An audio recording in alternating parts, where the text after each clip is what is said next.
Every day, you wake up on a battlefield, not in some distant land, but in the silent war waged within your own mind. This battle isn't marked by bullets or bombs, but by something far more dangerous. The relentless pull of your own desires. Temptations creep in quietly, some whispering promises of comfort, others screaming for attention. Lust, distraction, impulse, all clawing for control of your will. And while most people never realize it, this is the war that determines everything: your discipline, your purpose, your destiny. Among all the forces you fight, there is one that is more seductive and more destructive than the rest: lust. It doesn't knock on your door. It slips through the cracks. It disguises itself as pleasure. But its goal is domination. And if you let it, it will rob you of your focus, your strength, your future. But here's the truth. The mind that conquers lust can conquer anything. This isn't just about denying pleasure. It's about choosing clarity over chaos, strength over surrender, meaning over momentary escape. The person who wins this internal war becomes unshakable, a force of will, not weakness. You can either be ruled by your desires or rise above them and rule your life.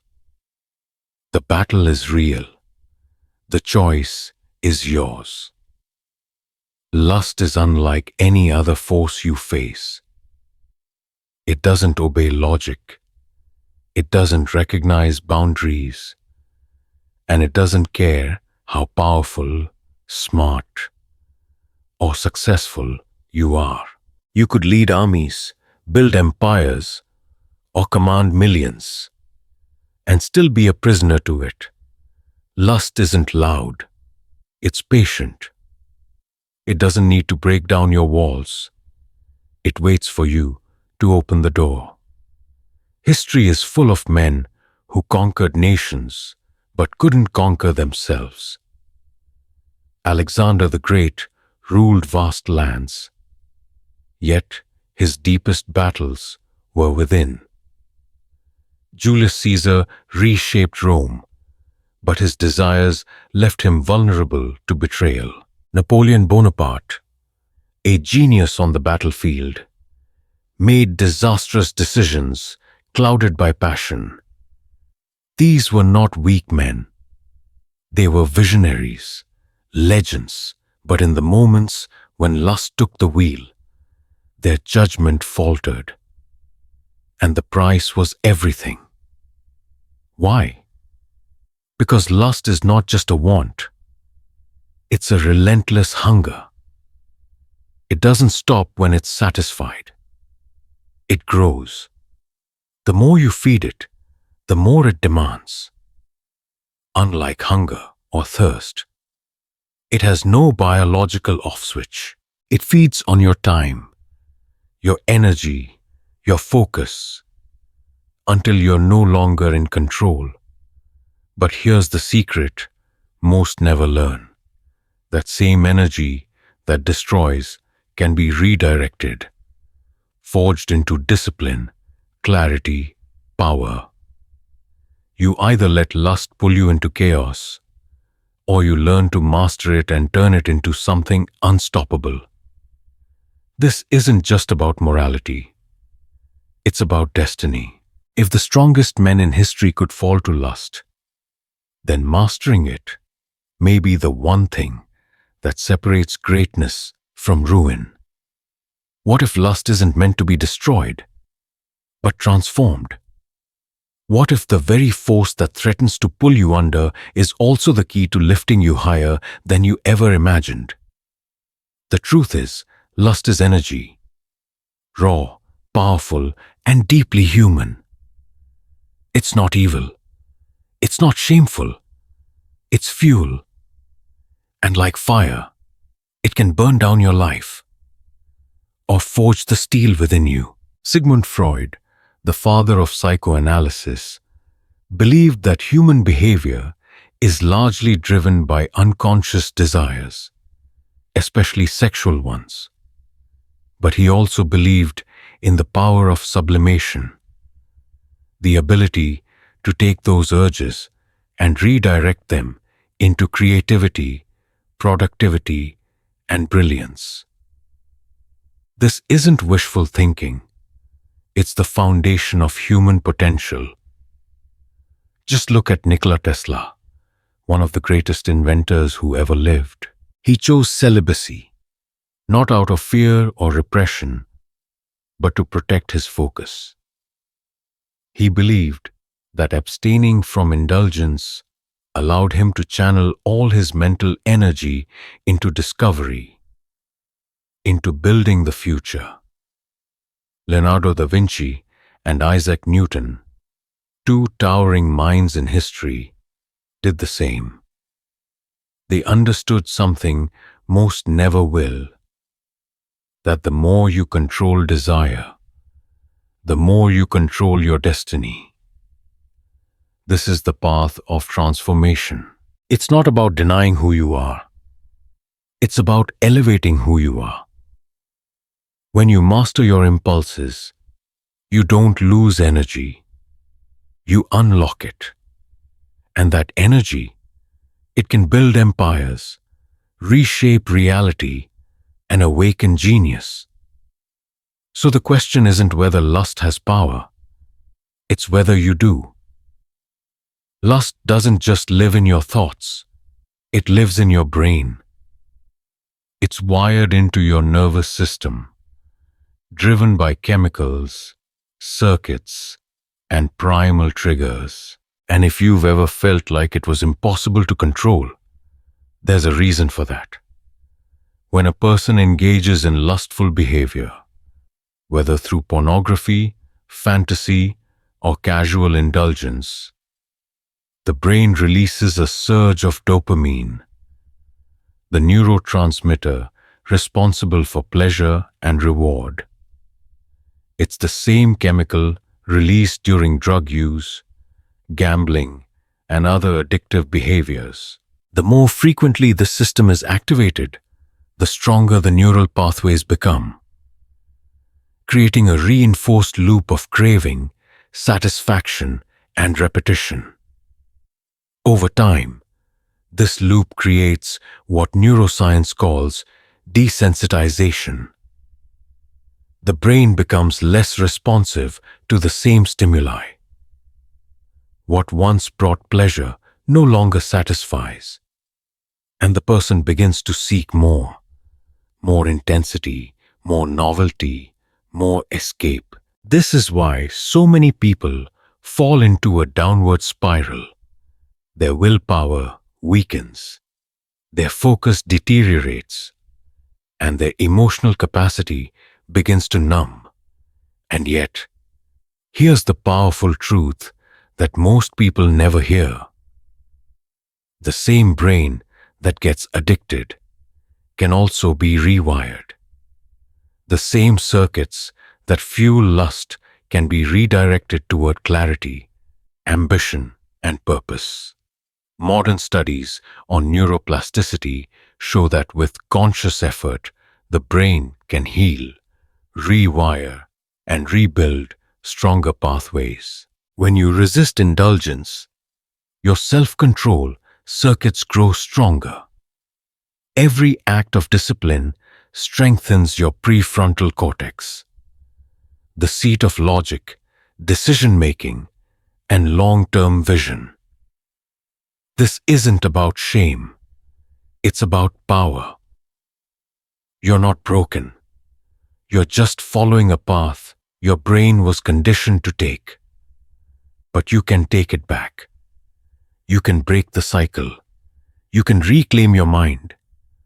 Because once you understand how the system works, you stop being a victim of it. And when you stop reacting, and start choosing, you step into a level of power that most people never even touch.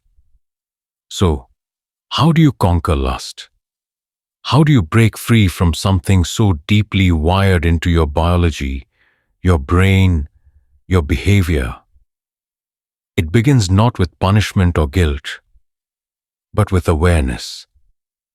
Most people go through life unaware of the grip lust has on them. They mistake indulgence for happiness, distraction for pleasure, and escape for freedom. They don't realize they're trapped. Because the trap feels good. That's the danger.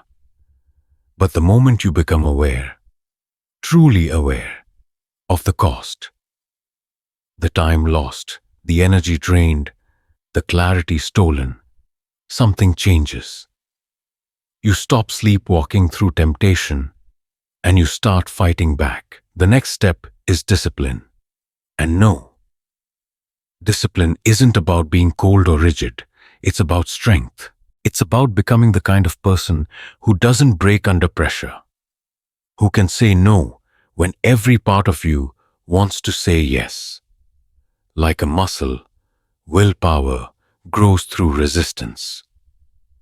Every time you resist an urge, you are literally rewiring your brain, building mental toughness, forging internal power. But discipline alone is not the end game. The final step is redirection. Lust is energy.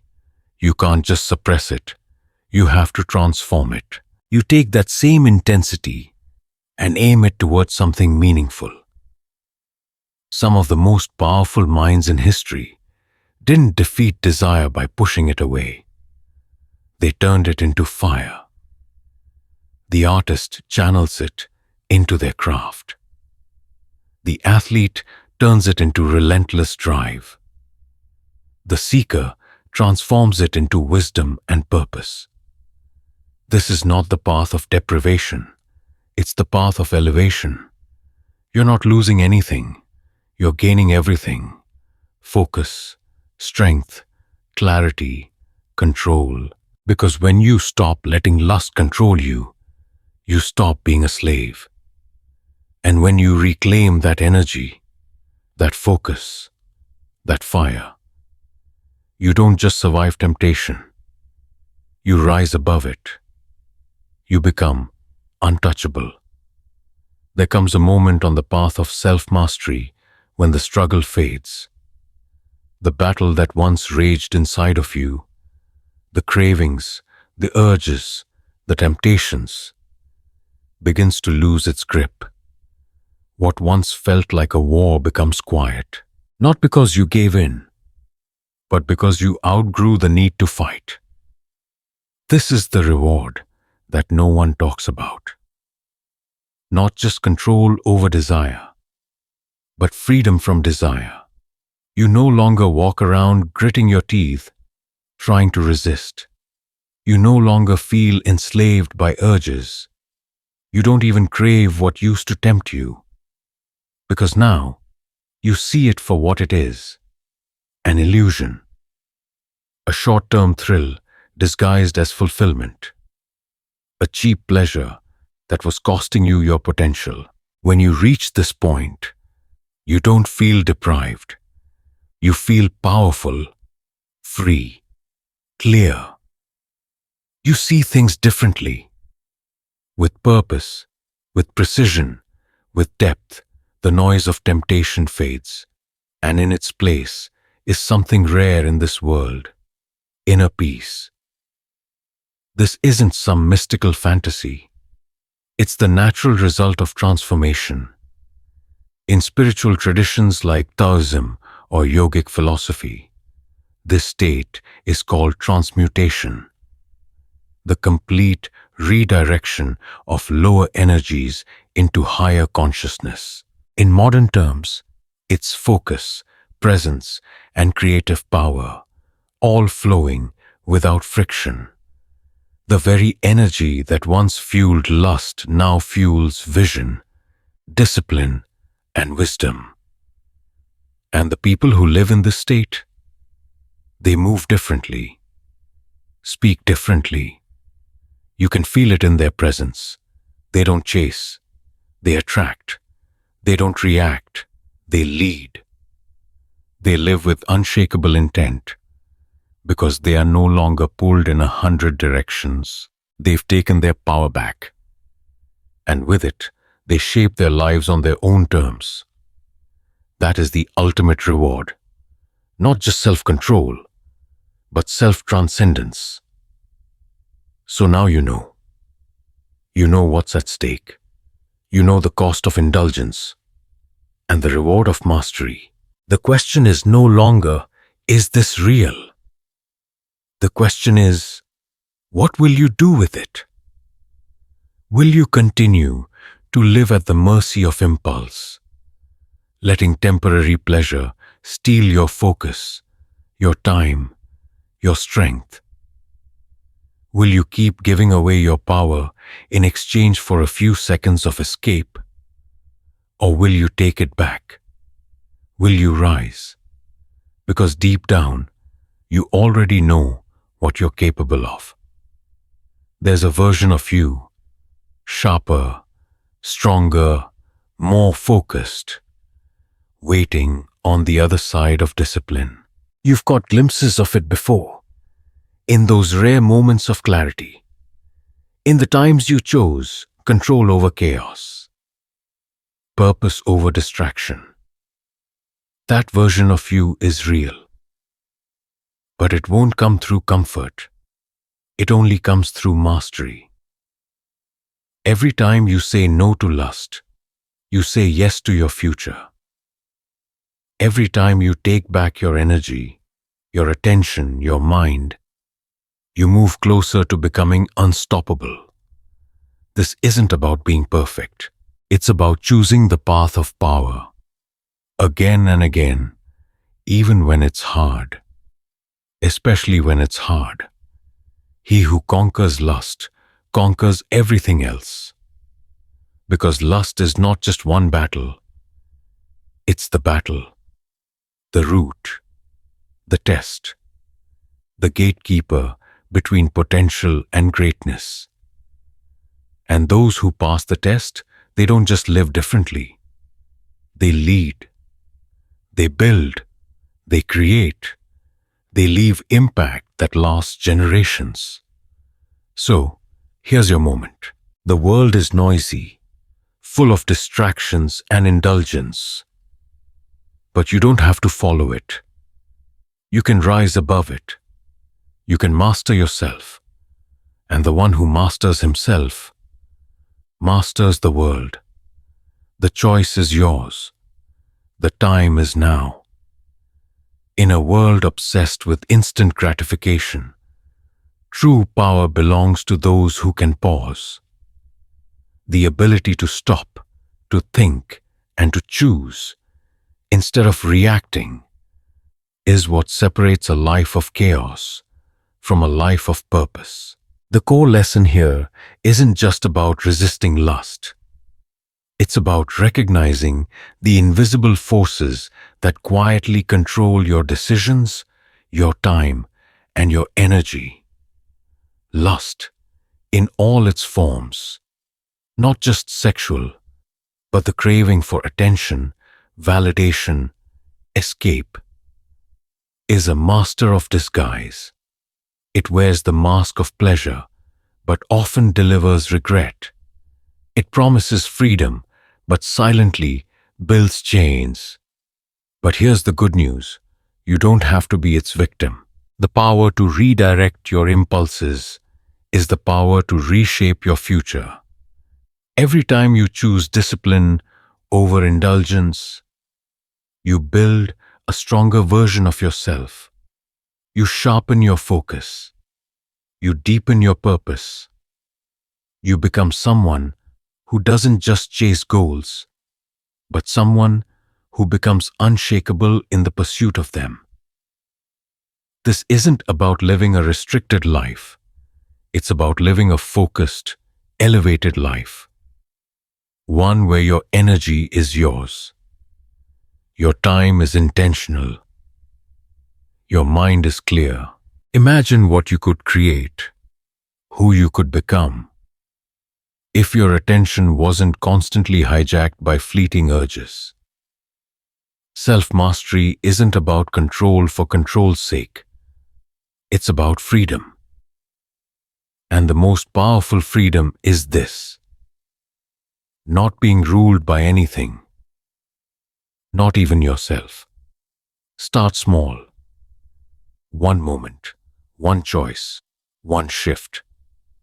That's all it takes to begin becoming the person you were meant to be.